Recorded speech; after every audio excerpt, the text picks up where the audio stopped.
Ok, bienvenue à tous.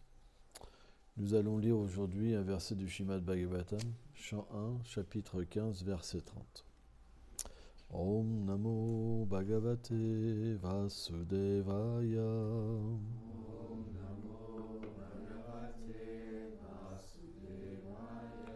Om Namo Bhagavate Vasudevaya.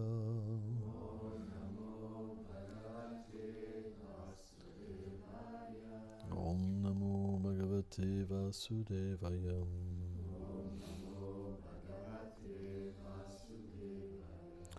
Gitam Bhagavatam Gyanam Yattat Sangramam Murdani Karakarmatam Bludam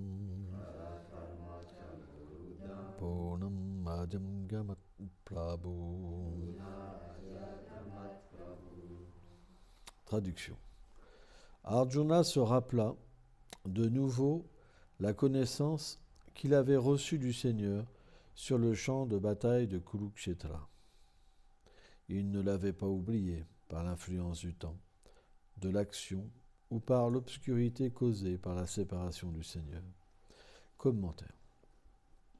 Srila Vishwanath Chakravarti Thakur dit « Il est expliqué que lorsqu'une personne brûle dans la séparation de l'être chéri, les flammes de cette peine s'en trouvent éteintes par le souvenir des mots du bien-aimé. Par conséquent, Arjuna commença à réciter le nectar de la Bhagavad Gita, qui émana de la bouche pareille à la lune rafraîchissante du Seigneur. Ceci le libéra de toute souffrance. Il n'avait pas oublié cette connaissance par l'influence du temps, de l'action ou de l'ignorance. Le mot tamas, qui signifie les ténèbres, veut dire, dans le contexte d'Arjuna, une situation similaire à l'obscurité causée par la séparation du Seigneur. La Bhagavad Gita repose sur l'enseignement du Seigneur Krishna donné à Arjuna. Elle forme l'essence de tous les textes védiques. Elle est une représentation sonore du Seigneur. Il n'existe aucune différence entre eux. Tous peuvent donc obtenir son association à travers cette écriture. Le simple fait de se rappeler de ces instructions peut facilement mettre un terme à toutes sortes de souffrances et d'illusions matérielles et amener l'âme à sa réalité éternelle.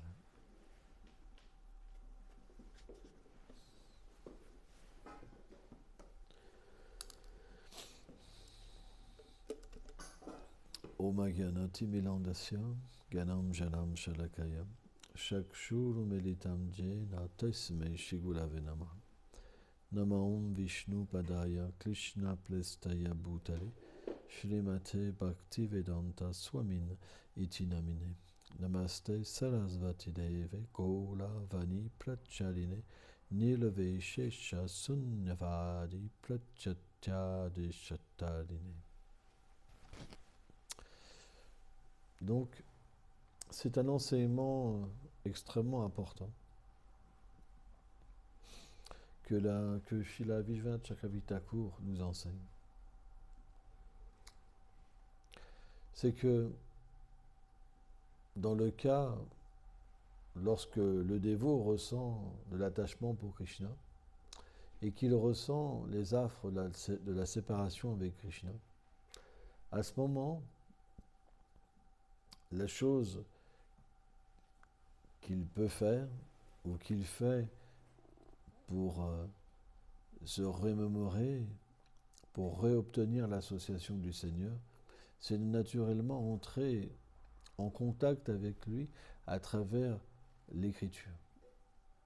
C'est pourquoi la Bhagavad Gita n'est pas une écriture ordinaire, elle peut donner prem, l'amour de Dieu. Parce que Arjuna lui-même, quand il se sentait séparé de Krishna, il a récité la Bhagavad Gita, c'est bien une preuve.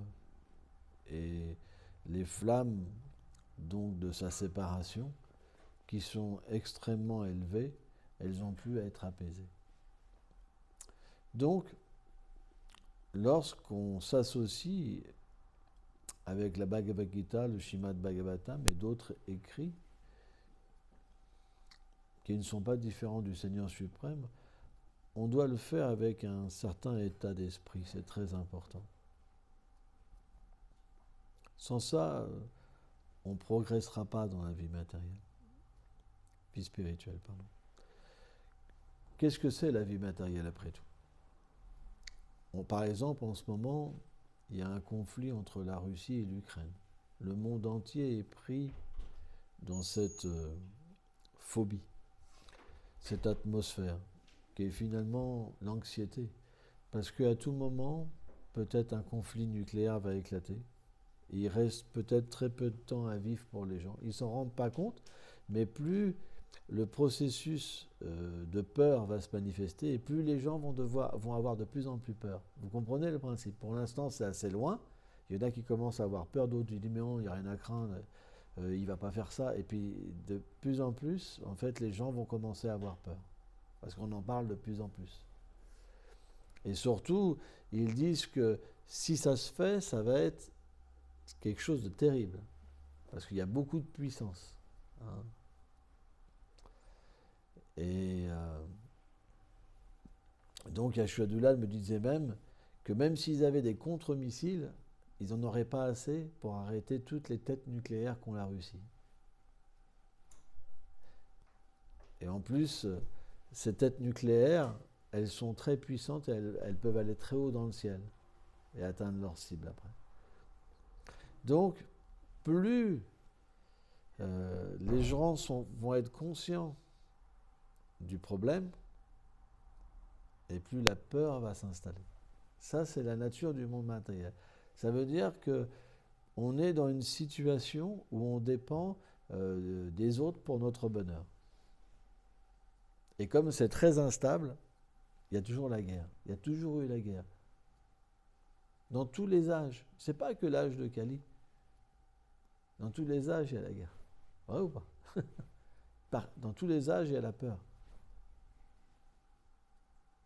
Avant, maintenant encore, ils laissent les civils. Avant, ils pouvaient massacrer même les civils. Tout. Ils massacraient tout avant. Ils rentraient dans des villages, ils massacraient tout le monde, même les enfants. Donc automatiquement, qu'est-ce qui se passe ? On a eu un temps de paix pendant un petit moment. On pensait que ça allait durer pour l'éternité. Et ça revient. L'instabilité revient. Vous comprenez ? C'est constant, constant, constant. Donc, quand on est juste sur une plateforme matérielle, on est obligé d'être pris par la peur. Toute notre vie est chamboulée. Tout notre plan qu'on avait fait, notre petit bonheur, notre petit appartement, les petits tableaux, plus rien ne va avoir de valeur. Parce que tout peut être détruit en un instant.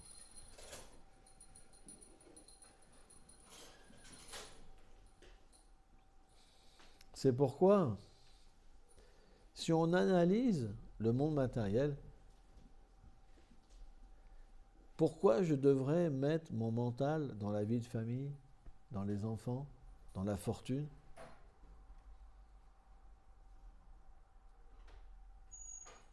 Dans l'élévation même aux planètes zélénites, au paradis, puisque même le paradis sera détruit à un certain moment, puisque l'univers est créé et détruit dans un cycle sans fin. Pourquoi je devrais m'absorber dans quelque chose qui m'empêche, je dis bien qui m'empêche, de pouvoir avoir accès sur une conscience éternelle, qui ne peut pas être altérée, qui ne peut pas être transformée.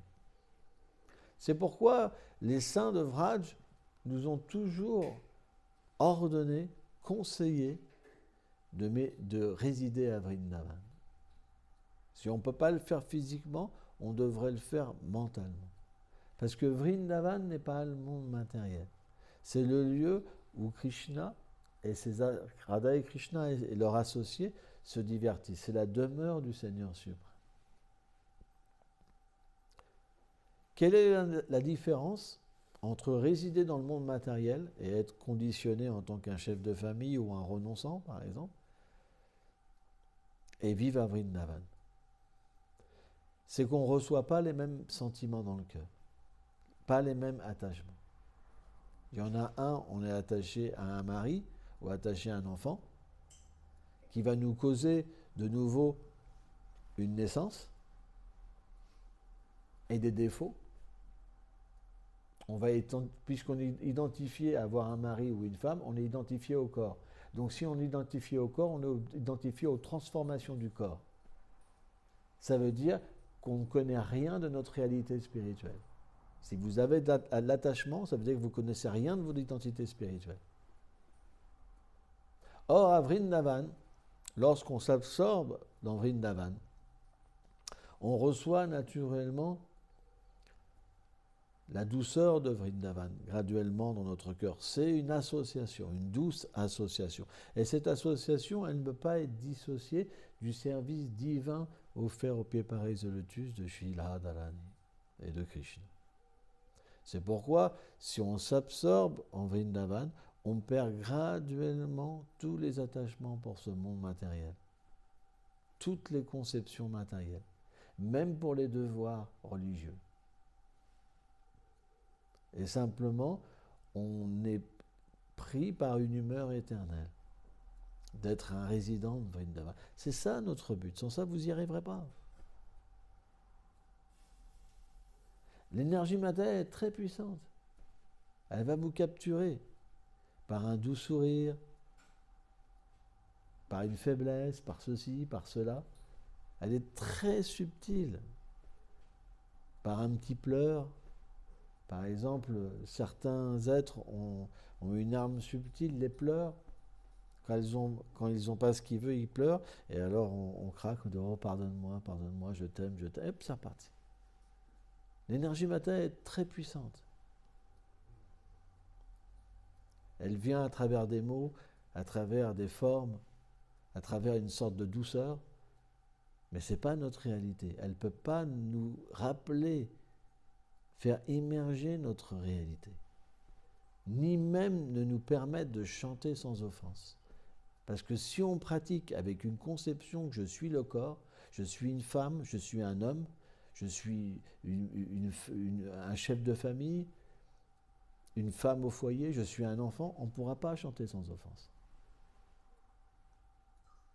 Parce que lorsqu'on va chanter, notre identification au corps va nous empêcher de chanter avec des sentiments liés à notre réalité éternelle. Et que le Saint-Nom se révèle à nous. Comment le Saint-Nom se révèle ? Par le désir de devenir un associé éternel de Krishna. Or, si l'identification est là, comment le désir peut être là ? On ne peut pas cultiver l'attachement matériel et cultiver le désir spirituel. C'est complètement contradictoire. Donc, hommes et femmes doivent s'aider ensemble, devenir des amis. L'amour est possible, mais dans l'entraide pour perdre cette identification. Parce que cet attachement, ça va nous empêcher de nous libérer. Or, l'amour, ça devrait dire devenir des vrais amis. Pas l'inverse. Quelqu'un qui vous reproche de pratiquer la dévotion, ça ne peut pas être votre ami. Quelqu'un qui ne pratique pas, ça ne peut pas être votre ami. Quelqu'un qui ne progresse pas, ça ne peut pas être votre ami. C'est quelqu'un qui est attaché à vous par un profit matériel. Et parce qu'elle a besoin de quelqu'un, ou il a besoin de quelqu'un. Mais si c'est votre ami véritablement, alors vous devez progresser ensemble. Sans ça, à ce moment-là, il y a le sannyas. Vanaprastha et sannyas. Ça veut dire que la personne, comme c'est un empêchement, vous devez vous en dissocier à un certain moment de votre vie. C'est pour ça que dans la vie védique, Vanaprastha et sannyas existent. Parce que si la femme ou l'homme devient un empêchement pour le progrès, à ce moment-là, on doit se séparer graduellement et oublier ce lien. Pour pouvoir complètement s'absorber dans la réalité. C'est pas moi qui l'ai inventé. Ceux qui décrivent, par exemple, le Ramayana ou le Mahabharata, ils connaissent ça. Donc, le point, c'est que nous devons nous absorber dans une réalité spirituelle. Or, que ce soit la vie dans le temple ou la vie hors du temple, on doit aussi faire un temple à la maison et s'absorber dans le service de dévotion. L'homme et la femme doivent s'absorber. Et pas simplement à élever des enfants parce qu'ils sont identifiés ou attachés à leurs enfants et à simplement gagner de l'argent. Non. Ils doivent vivre avec Krishna et servir Krishna. C'est très important. Sans ça, à un moment, ils redeviendront des matérialistes. Et qu'est-ce qu'obtient un matérialiste pieux? C'est l'atteinte des planètes édéniques, le paradis, mais pas Vrindavan. Alors on pourrait se dire, comment je peux comprendre si je suis bien situé ou mal situé? C'est de voir si ce sentiment apparaît dans notre cœur. Si le sentiment de ne pas devenir un associé du Seigneur n'apparaît pas dans notre cœur, ça veut dire qu'on est mal situé spirituellement. On devrait avoir ce désir constant. Sans ça, ça veut dire que dans notre vie, il y a d'autres attachements qui sont plus importants. Et ça veut dire qu'on ne retournera pas à Vrindavan. Vous ne pouvez pas atteindre un endroit si vous n'avez pas envie d'aller dans l'endroit. C'est pour ça que les attachements sont véritablement l'obstacle majeur dans le monde matériel. C'est à cause d'attachements que les êtres sont enchaînés dans l'action intéressée et qu'ils reprennent vie après vie des naissances pour continuer leur désir. Et ce désir, il est simple, c'est la jouissance sexuelle. Ce monde, le Seigneur Brahma, il explique, il est comparable à une chaîne. Ça veut dire que les êtres vivants sont enchaînés par cette vie sexuelle. Par exemple, dans le verset Maya Dakshina Prakriti, Krishna explique que c'est une énergie matérielle. Elle est mienne. C'est le Seigneur qui la contrôle. Mais les êtres vivants qui sont illusionnés par cette énergie matérielle, finalement, par ce désir, ils la font mouvoir. C'est pourquoi on a le choix. Soit on est dans l'ignorance de l'attachement, de l'identification au corps, avec toutes ces faiblesses qui s'en suivent, ou soit on est fixe dans notre réalité éternelle. Alors bien sûr, la réalité éternelle de notre position, elle se révèle à un certain niveau, mais on peut au moins s'identifier en tant qu'un Vaishnava. C'est très important. Parce que le résultat de la vie matérielle, ce n'est que la souffrance. Vous souffrirez. C'est que la souffrance. Tous les êtres, ils sont pleins de problèmes. Et vous serez simplement empêtrés dans le mental des êtres que vous aimez. S'ils se réjouissent, s'ils sont heureux, vous êtes heureux. S'ils sont malheureux, vous êtes malheureux. Est-ce que c'est le genre de vie qu'on veut? Non. Et pourtant, est-ce qu'on en est dégagé? On devrait se poser cette question.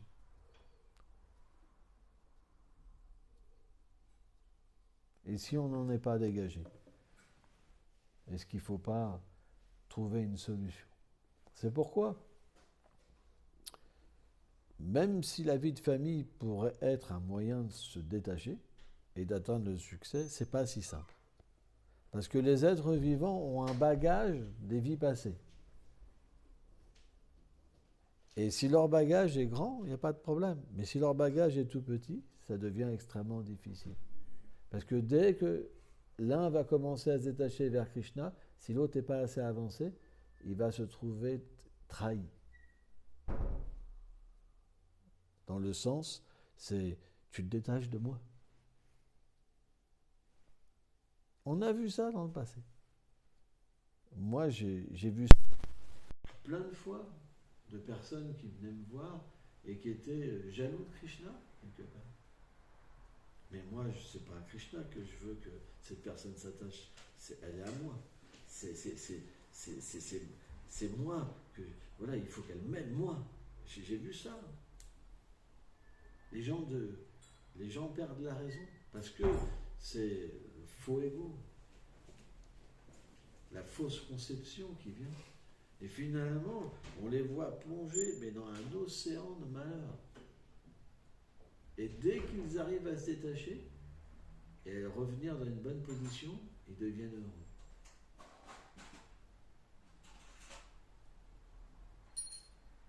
Donc on n'a pas le choix. La vie dévotionnelle, ça veut dire détachement et attachement à Krishna. C'est pourquoi, si vous êtes dans une situation qui n'est pas favorable, ne vous empêtrez pas dedans, vous observez. Extérieurement,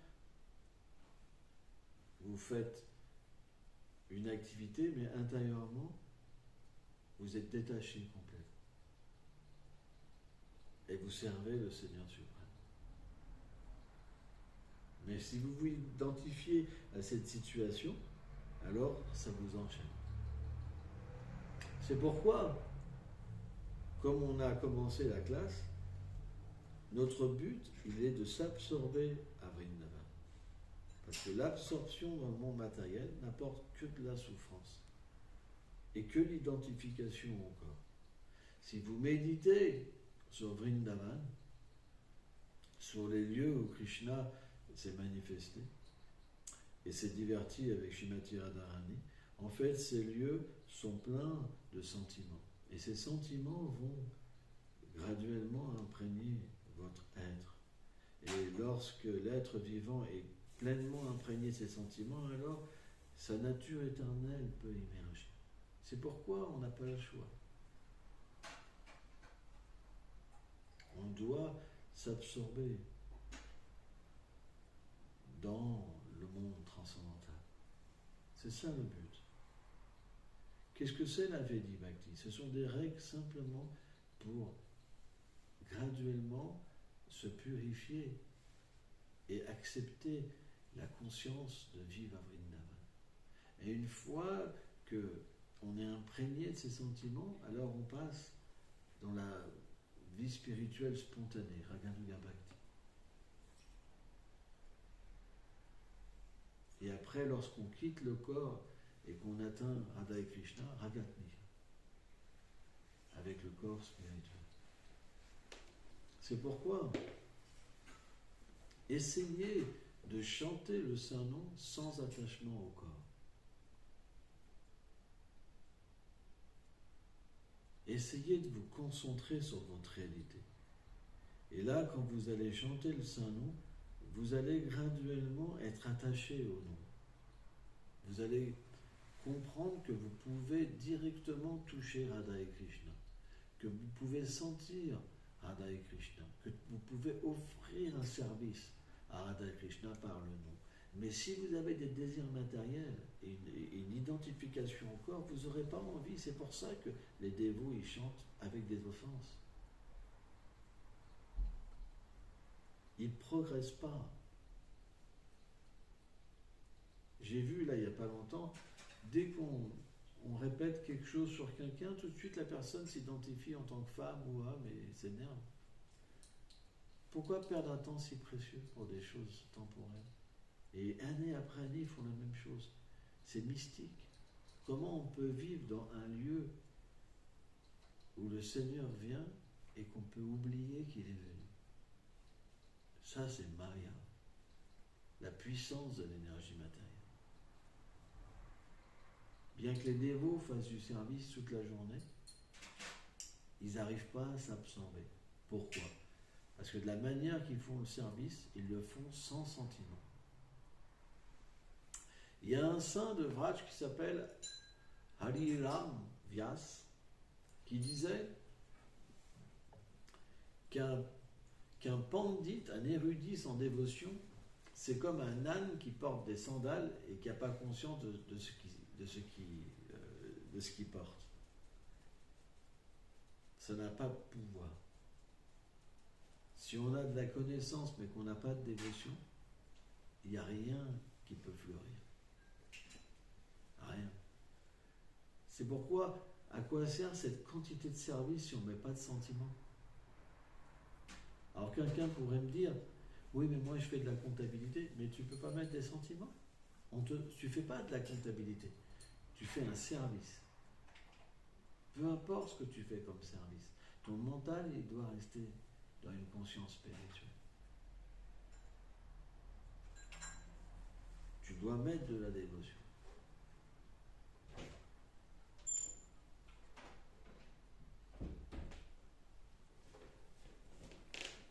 Par exemple, on considère tous les services au même niveau. Que ce soit balayer, faire les toilettes, tout est la propriété de Krishna. On fait tout pour le plaisir de Krishna. On peut mettre de la dévotion même en faisant les toilettes. Pourtant, pour certains, un service est plus important qu'un autre. Ou un service peut être dégoûtant ou rabaissant. C'est pas notre réalité. On voit chez la Raghunath Das Goswami, dans un de ses poèmes qu'il a écrit au bord du Radhakund, et il prie Radharani qu'après ses besoins, il nettoierait ses toilettes et avec ses propres cheveux, il en compte. Ça, c'est l'état d'esprit de Vrindavan. Alors bien sûr, c'est le monde transcendantal. Il n'y a pas une conception de quelque chose d'impur et de pur, vous comprenez? Par exemple, on considère que la vache, tout est pur dans la vache, même la bouse de vache. La preuve, c'est quand on baigne Krishna, on baigne même, on met de la bouse de vache et de l'urine de vache. Et pourtant, si un matérialiste vous dit, tiens, bois un petit coup d'abhishek, si vous lui dites qu'il y a de l'urine de vache dedans et de la bouse de vache, il va dire, bah, c'est des fous. Vous comprenez? Et pourtant, dans certaines boissons qu'ils boivent pour avoir de la force, il y a de la semence de taureau dedans. Vous comprenez? Donc pour une chose, ils refusent, et pour l'autre, ils acceptent. Vous voyez ce que je veux dire? Il y a une boisson connue où il y a de la semence de taureau dedans. Et pourtant, ils en boivent. C'est pas des blagues. Hein.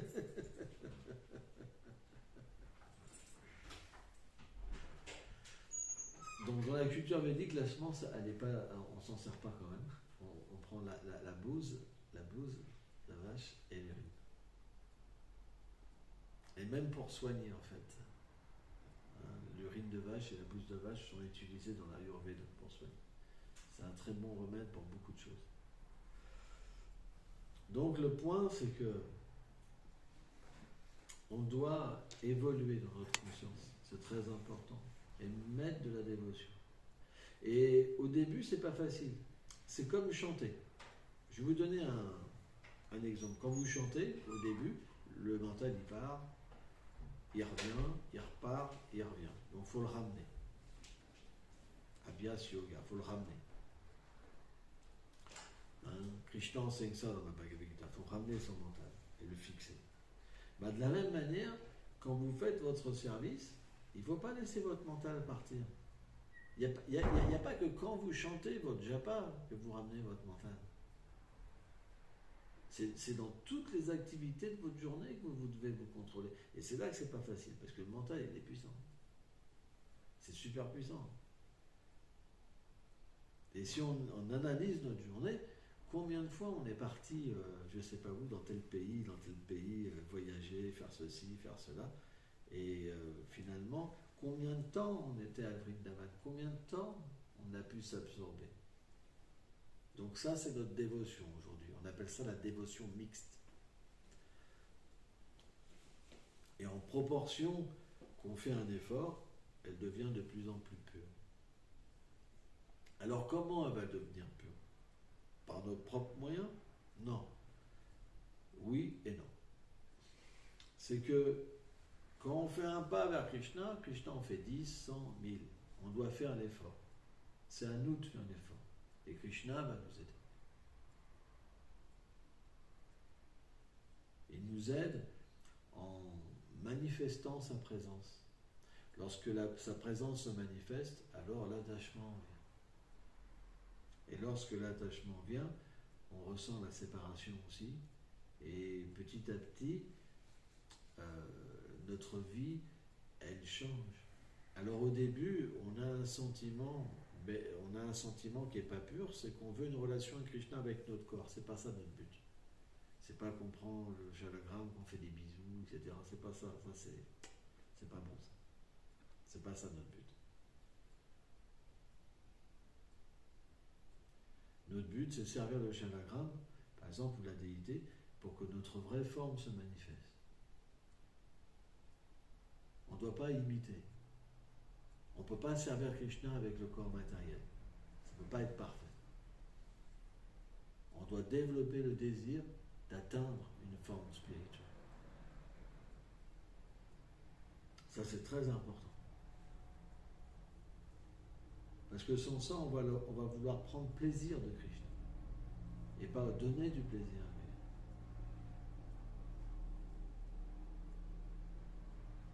lui. Et souvent, on peut se tromper au début dans la dévotion. Qu'est-ce que Krishna veut?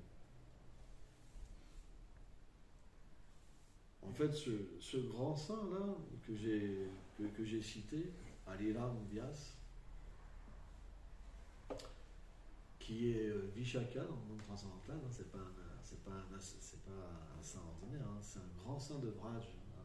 Alors il n'est pas dans notre lignée, il est dans la Vallabha, Sampradaya, mais c'est Vishaka en fait qui descend du monde transcendantal. Et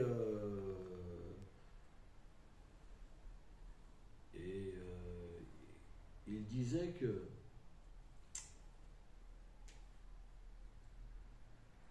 qu'un vrai Rasika Bhakta, c'est une personne qui désire, qui peut libérer une personne de la souffrance.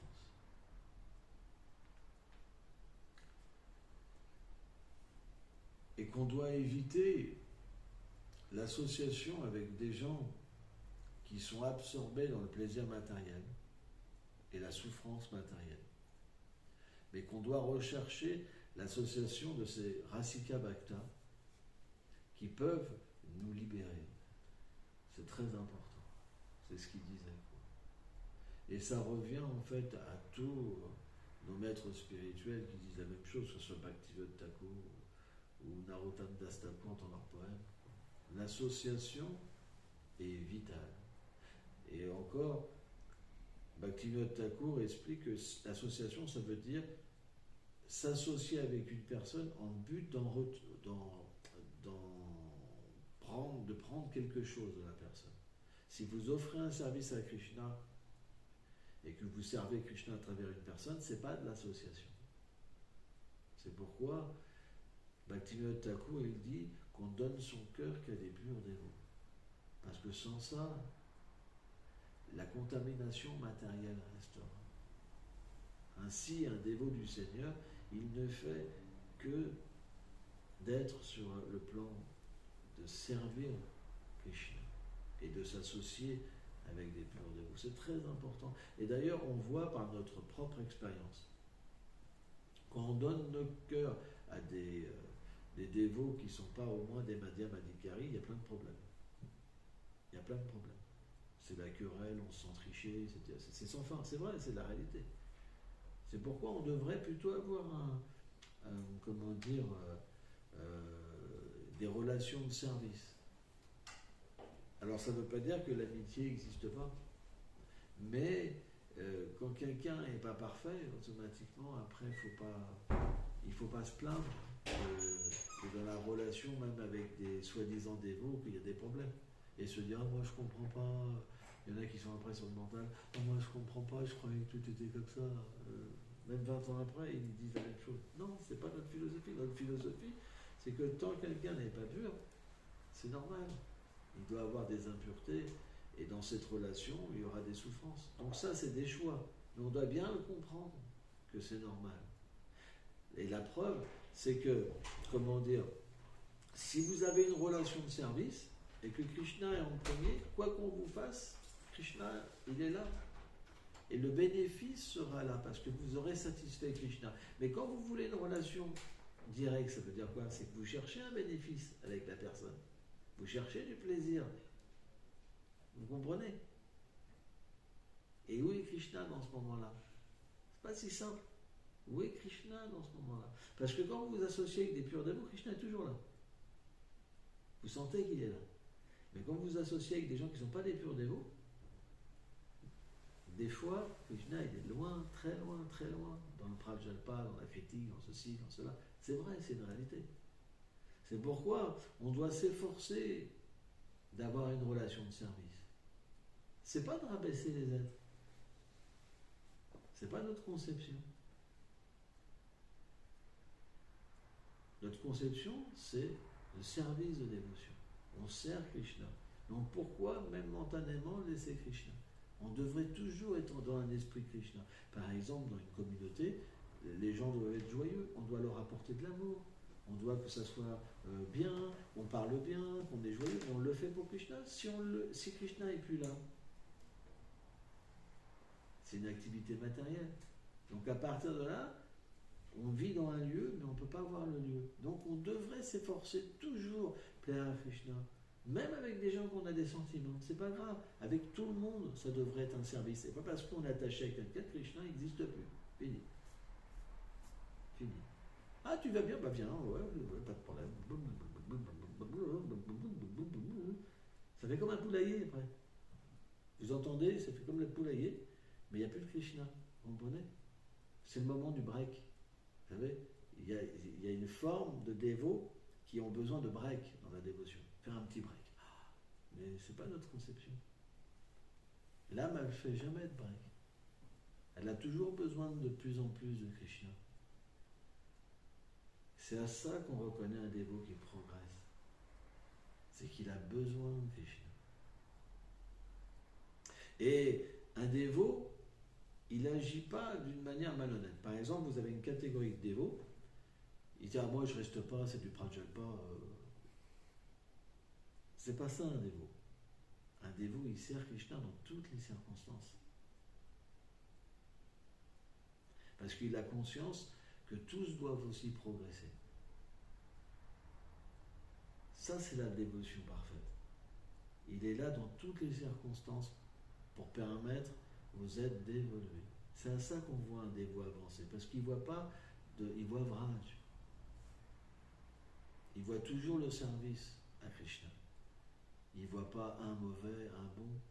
C'est pas la vision spirituelle. La vision spirituelle, c'est qu'on voit qu'il n'y a que des dévots. Et on doit aider tous les êtres, c'est important. Donc ça s'obtient graduellement, bien sûr. Mais on ne fait pas de séparatisme. Hein? On est là pour le plaisir de Krishna, pas pour notre plaisir. Et quand on accepte ça, alors toutes les situations deviennent honnêtes, bonnes. Elles nous font progresser. Et notre vie, elle devient joyeuse. Parce que, comme on est là pour Krishna, Krishna réciproque. Il est réciproque parce qu'on est dans cette situation. Donc les gens, ils sont une cause de notre bonheur aussi, indirectement, vous comprenez? C'est-à-dire qu'ils n'en sont pas conscients, mais on obtient Krishna grâce à eux. Même si... ça, c'est pas un problème. Parce que notre approche, elle n'est pas dans cette situation-là. On est là pour le plaisir de Krishna. Donc Krishna est avec nous. Et c'est ça qui est merveilleux. Parce que si vous faites comme ça, qu'est-ce qui se passe? L'amour vient. Les gens commencent à ressentir Vrindavan. Si Vrindavan est dans votre cœur, vous allez porter Vrindavan aux autres. C'est très important. Et graduellement, la mentalité des êtres vont changer. Et à un moment, ils vont commencer à progresser et à prendre la vie spirituelle de plus en plus au sérieux. Les choses prennent du temps. Ne condamnez pas les gens. Chaque chose prend du temps. Parce que tous les êtres sont dans un niveau spirituel différent. Mais ça ne veut pas dire non plus on va se mettre dans une situation dangereuse parce que tout le monde n'est pas au même niveau. On sert Krishna. De cette manière-là, on n'est pas touché par cette situation-là. Peu importe où vous êtes, vous ne serez pas touché. Et graduellement, plus vous servirez Krishna, plus votre dévotion va s'intensifier et elle va être profitable pour l'environnement et les autres vont commencer à progresser aussi. Et ce n'est qu'à un certain niveau, quand ils seront assez avancés, que vous pourrez avoir des relations spirituelles. C'est graduel. Merci beaucoup.